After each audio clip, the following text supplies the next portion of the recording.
Sa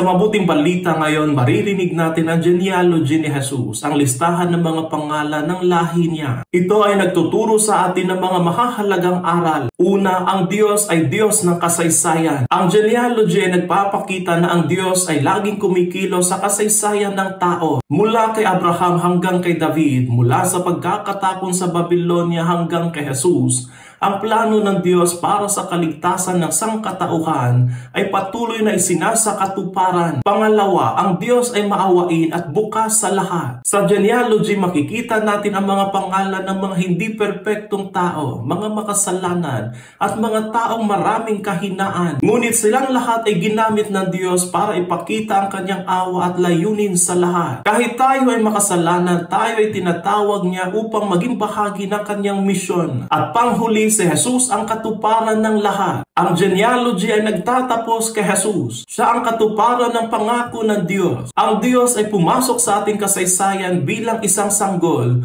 upang tayo ay iligtas at bigyan ng bagong buhay. Tandaan natin, ang genealogy ni Jesus ay hindi lamang kwento ng nakaraan. Ito rin ay kwento ng kasalukuyan. Tayo ay bahagi ng kwento ng Diyos at ang kwentong ito ay may hangganan sa kaluwalhatian kasama si Kristo.